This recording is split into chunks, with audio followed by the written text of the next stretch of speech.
Hello friends, welcome to PCM coaching centre. आज की class में द्विघात समीकरण पर आधारित प्रश्नावली 4.4 के भाग 1 पढ़ेंगे, जो एनसीईआरटी बुक से सारे क्वेश्चन को लगाएंगे।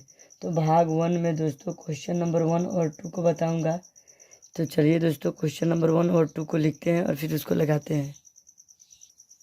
देखिए क्वेश्चन नंबर 1, निम्न द्विघात समीकरणों के मूलों की प्रकृति ज्ञात कीजिए।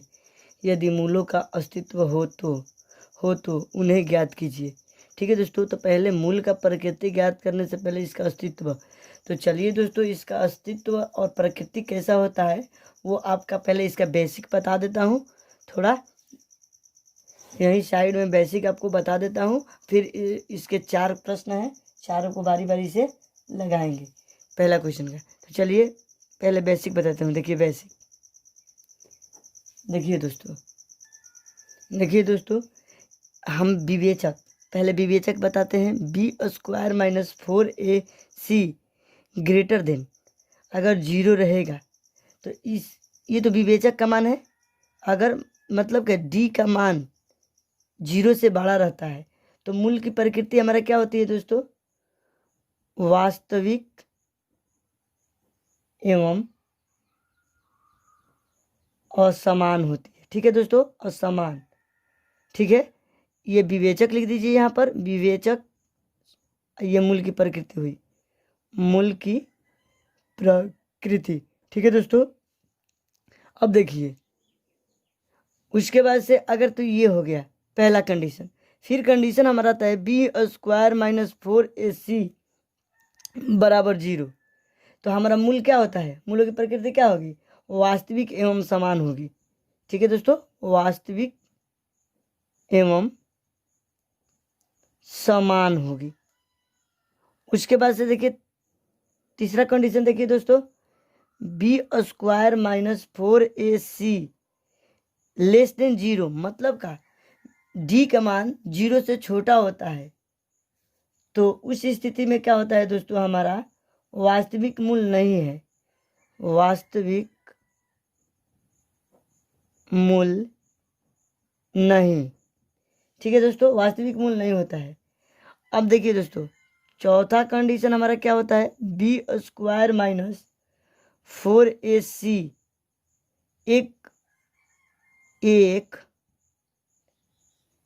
पूर्ण वर्ग हो।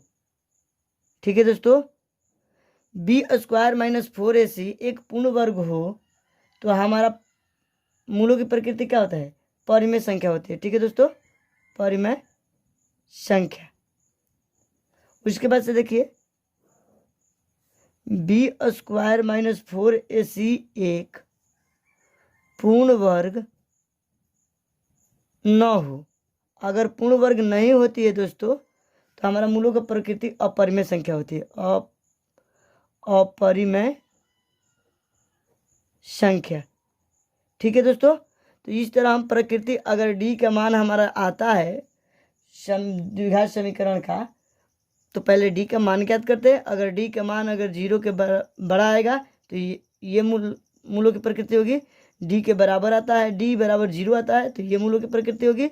अगर d के मान 0 से छोटा आता है तो मूल नहीं है, और इतना एक पूर्ण वर्ग रहता है तो परिमेय संख्या, इतना मतलब अपरिमेय संख्या। तो चलिए दोस्तों, मूलों का मान भी होता है।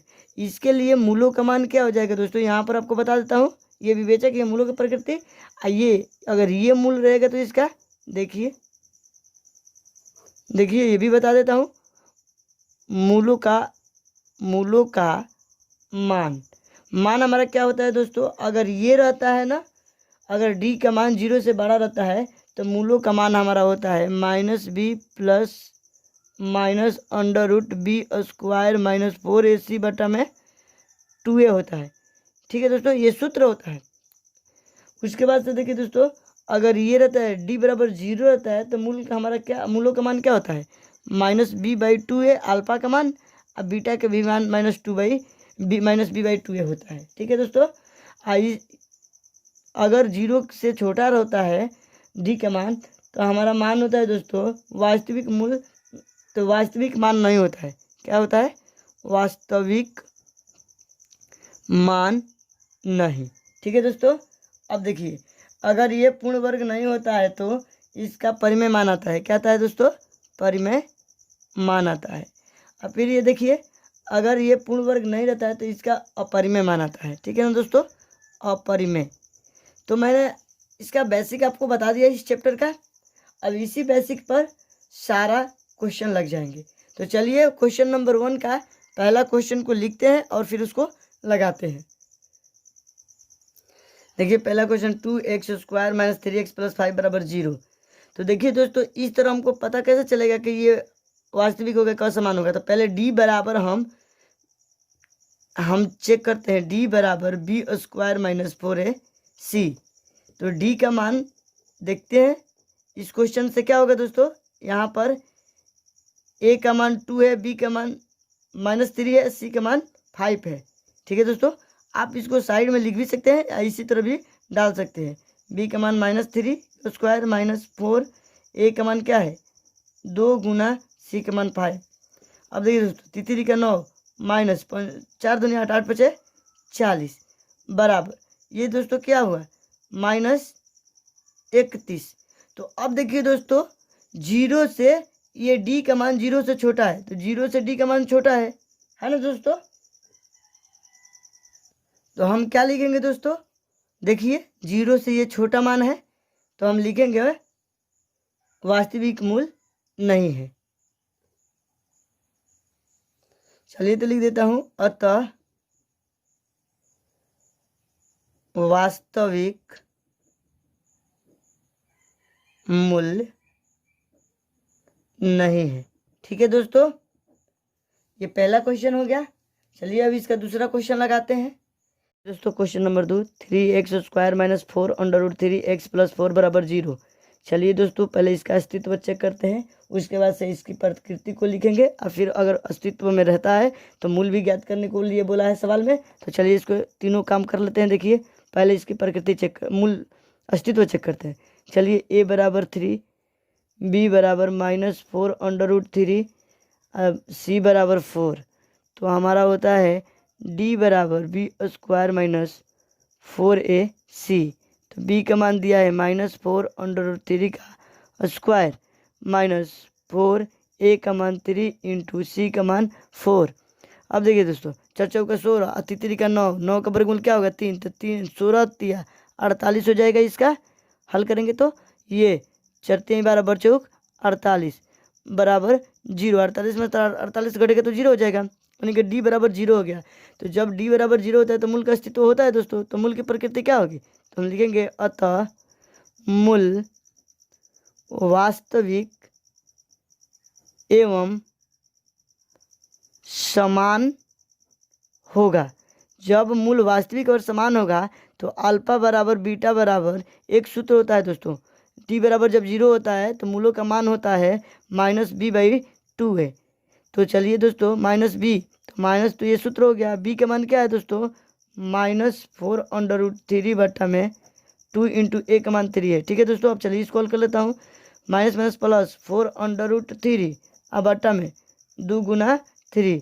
अब देखिए दोस्तों 2 दूनी का 4, तो ये क्या आ जाएगा 2 √3 बट्टा में 3।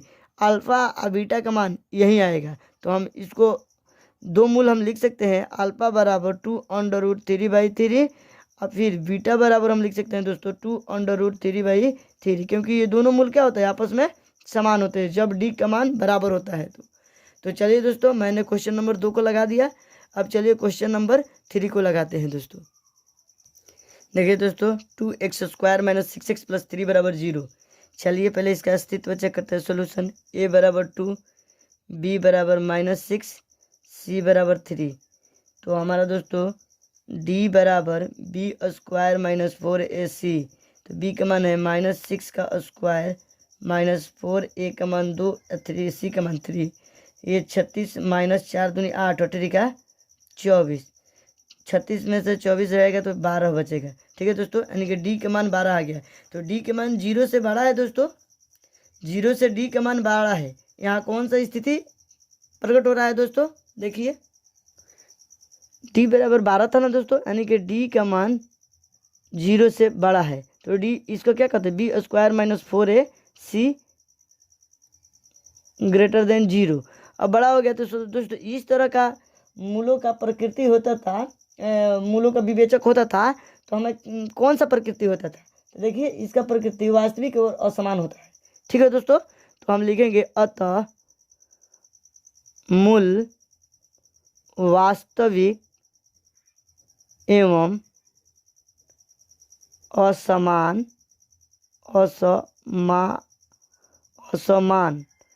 असमान होंगे। ठीक है दोस्तों, या होगा।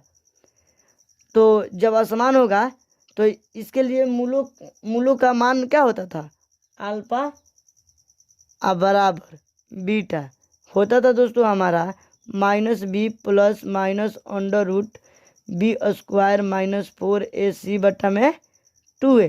देखिए दोस्तों ये अल्फा का एक सूत्र था, एक बीटा का, तो यहाँ से हम निकाल देते हैं अल्फा बराबर, हम निकाल देते हैं minus B plus under root, ये पूरा कितना का मान है, डी का, तो डी बट्टा में 2a। ठीक है दोस्तों, अब फिर बीटा के लिए यहाँ सूत्र मैं यहाँ लिख देता हूँ। देखिए बीटा बराबर minus B minus under root D बट्टा में 2a। क्यों मैंने डी लिखा है दोस्तों, क्योंकि डी का मान ऑलरेडी बार निकाल चुका हूँ। ठीक है दोस्तों, तो चलिए अब बी का मान डालते हैं। बी का मान है हमारा यहाँ पर -6, आइए सूत्र में -6 है, माइनस है तो ये -6 हो गया, ये सूत्र वाला हो गया, प्लस अंडर रूट डी का मान क्या है 12 बट्टा में 2 इंटू डी का ए का मान क्या है दोस्तों, हमारा ए का मान 2 है ना दोस्तों, ए का मान 2 बराबर minus minus plus 6 under root 12 बट्टा में ये क्या हो जाएगा, 2 दूनी का 4। ठीक है दोस्तों, अब देखिए दोस्तों बीटा का मान क्या होगा, -6 माइनस अंडर रूट 12 बट्टा में 2 इंटू ए। अब देखिए दोस्तों माइनस माइनस प्लस हो जाएगा, माइनस अंडर रूट 12 बट्टा में 2 दूनी का 4। ये हमारा हो जा रहा है दोस्तों मान। तो ये अल्फा का आ गया, ये बीटा का आ गया। चलिए दोस्तों अब क्वेश्चन नंबर 4 को लगा देता हूँ। देखिए क्वेश्चन नंबर 4 है हमारा दोस्तों, देखिए सॉल्यूशन a बराबर 2, b बराबर -4, c बराबर 3, d बराबर b स्क्वायर माइनस 4ac। तो b -4 का स्क्वायर -4, a का मान 2 इंटू 3, 4 चौका 16 माइनस 4 दूनी 8 का 24 बराबर हमारा क्या आ रहा है दोस्तों, यहाँ पर -8। तो ये देखिए दोस्तों इसका अस्तित्व डी के मान से 0 हो जा रहा है। क्या हो जा रहा है दोस्तों, डी का मान 0 से छोटा हो जा रहा है, ना दोस्तों, 0 से छोटा हो जा रहा है डी का मान। यहाँ हमारा अस्तित्व क्या है, डी का मान 0 से छोटा आ रहा है। ठीक है दोस्तों, तो इस स्थिति में B square minus 4ac less than 0। तो हम यहाँ पर इसका प्रकृति क्या होगा दोस्तों, तो हम लिखेंगे अतः मूल वास्तविक नहीं है, अतः मूल वास्तविक नहीं है। ठीक है दोस्तों, अगर मूल वास्तविक नहीं है तो इसका अल्फा और बीटा का मान भी नहीं निकलेगा। ठीक है ना दोस्तों, तो चलिए दूसरा क्वेश्चन अब लगाते हैं। दूसरा क्वेश्चन देखिए दोस्तों, निम्न प्रत्येक द्विघात समीकरण में k का ऐसा मान ज्ञात कीजिए कि उसके 2 बराबर मूल्य हो। k का मान हमें प्रकलित करना है। तो हमारा इसमें 2 क्वेश्चन है दोस्तों। पहला क्वेश्चन दिया है 2x square plus kx plus 3 बराबर 0। इसके 2 बराबर मूल्य हमें ज्ञात करना है। k का मान में डिफाइंड करके हमको ज्ञात करके दिखाना है दोस्तों। चलिए इसको देखिए, इस प्रकार के क्वेश्चन को कैसे सॉल्व किया जाता है। ये VVI क्वेश्चन है दोस्तों, एग्जाम में इस प्रकार के क्वेश्चन पूछा जाता है। ठीक है ना दोस्तों, तो आप लोग इसको अच्छी तरह से ध्यान से देखिए। चलिए a बराबर हमारा दिया है 2, b बराबर हमारा k दिया है और c बराबर 3 दिया है। तो दोस्तों हमारा d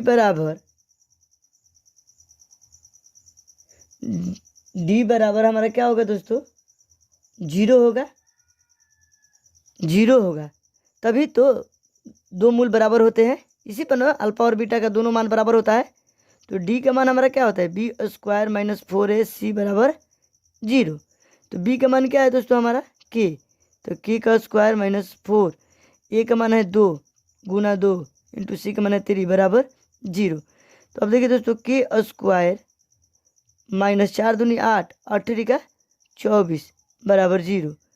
अंडर रूट के स्क्वायर बराबर ये माइनस में, तो इधर आके क्या होगा प्लस में 24। ठीक है दोस्तों, अब देखिए दोस्तों, तो के बराबर हमारा क्या हो जाएगा अंडर रूट 24, ये स्क्वायर इधर आएगा तो क्या होगा अंडर रूट 24। तो अंडर रूट 24 को अगर हम वर्गमूल करते हैं तो क्या होगा 2 अंडर रूट 6 बच जाएगा, क्योंकि दोस्तों 4 गुना 6 24 होता है और 4 का वर्गमूल 2 होता है, तो 2 बाहर निकल गया और 6 अंडर रूट में फंस गया। तो के का मान हमारा कितना आएगा दोस्तों 2 अंडर रूट 6। अगर के बराबर इतना हम यहाँ पर रख देते हैं तो इसके दो मूल बराबर मिल जाएंगे। ठीक है दोस्तों, तो यही हमारा फाइनली क्वेश्चन नंबर 2 के पहला का आंसर हो गया। चलिए अब क्वेश्चन नंबर 2 के दूसरा क्वेश्चन देखिए दोस्तों, हमारा दिया है कि x into x minus 2 plus 6 बराबर जीरो, प्लस 6 बराबर जीरो। देखिए दोस्तों ये हमारा क्वेश्चन है, तो चलिए इसको हम सॉल्व करते हैं। देखिए सॉल्यूशन, पहले इससे गुना करते हैं तो के एक्स स्क्वायर हो जाएगा माइनस, अब देखिए के एक्स से 2 से गुना करेंगे तो क्या आएगा 2 के एक्स आ जाएगा माइनस में। ठीक है दोस्तों, प्लस 6 बराबर जीरो। अब हम देखिए दोस्तों यहाँ पर ए बी और सी का मान निकाल देते हैं। तो ए एक्स का स्क्वायर गुणांक ए होता है, तो इसका मान के है, बी का मान माइनस 2 के है। ठीक है दोस्तों, और सी का मान क्या है हमारा 6 है। तो हम इसका भी दो मूल बराबर निकालना है, तो क्या करेंगे चूँकि डी बराबर जीरो, तो डी का मान कितना है दोस्तों बी स्क्वायर माइनस 4ac बराबर जीरो। तो बी की क्या मान है माइनस 2 के होल स्क्वायर माइनस 4, ए का मान क्या है के इंटू 6 बराबर जीरो। ठीक है दोस्तों, ये दो दूनी के 4 के स्क्वायर हो जाएगा माइनस 4 छक्का 24 के हो जाएगा, है ना दोस्तों 24 के हो जाएगा बराबर जीरो। अब देखिए दोस्तों, अब इतना करने के बाद हम देखिए इसमें 4 दोनों में कॉमन है, 4 इसमें भी के है तो 4 के कॉमन ले लिया, तो के माइनस 6 बराबर जीरो। ठीक है दोस्तों, अब ये भाग गुना में है तो इधर लाएंगे तो क्या आ जाएगा भागा में, तो भागा में अगर 0 से 4 के से भाग देंगे तो क्या आएगा जीरो। तो हमारा क्या बच जाएगा के माइनस 6 बराबर जीरो। तो हमारा के बराबर कितना दोस्तों फाइनली ये माइनस है तो इधर आएगा तो क्या हो जाएगा प्लस, तो ये हमारा दोस्तों क्या हो जाएगा फाइनली आंसर हो जाएगा के बराबर। तो क्वेश्चन नंबर 2 में भी मैंने लगा दिया। तो दोस्तों इस भाग में मैंने 2 ही क्वेश्चन बताया हूँ, तो आप लोग इसको कॉपी में नोट कर ले या स्क्रीनशॉट ले ले। नहीं समझ में आ रहा है तो कमेंट करें। अगर मेरी वीडियो आपको पसंद आ रहा है दोस्तों तो लाइक शेयर तथा सब्सक्राइब करें और अंत में बेल आइकन को प्रेस कर दें, ताकि जब भी मैं लेटेस्ट वीडियो बनाऊं तो सबसे पहले आपको मिले। तो आज क्लास में इतना ही फ्रेंड्स, जय हिंद।